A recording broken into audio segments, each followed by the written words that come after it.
Let me just continue with what we were talking about there with the professor, the opportunity cost. Because I know, Dan, you've been to Iraq many times. You were part of that program that we had going on over there for a while. When you hear about those numbers, $3-4 trillion, and you think about the problems we have in this country, do you still think it was worth it? Well, two separate issues. The question is... I don't think they are. No, I do, because we are spending a ton domestically. I mean, just take Baltimore, which is what you were talking about with Professor Stiglitz.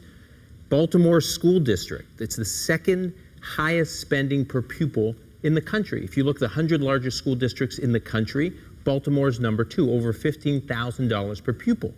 So we are pouring tons of money into places like Baltimore. Input isn't the problem, the output is a disaster. So if you want to have a discussion about what's really going on in places like Baltimore, we can have that discussion, but making an issue that we're not spending enough? I mean, I'm all for spending money if it produces good results, but we're spending money and it's not producing results. Is that in every school district? Because, you know, there are all these districts where I think the dropout rate is something like 60%. I think they call them dropout factories, and they're usually in black neighborhoods.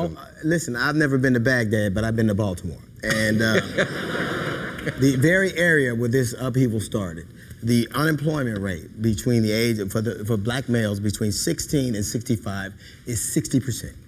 A third of the homes are abandoned and vacant. And I think you see things like this happening because primarily when you see this level of disparity, this level of upheaval, it is because America has by and large basically said we approve of what's happening. When Ebola was on the news, people were so frightened. We couldn't do anything about, we couldn't do enough about it. More black men have been killed by the police, unarmed black men have been killed by the police than have been convicted of voter fraud, but they felt like voter fraud was the thing we needed to do something about. It is,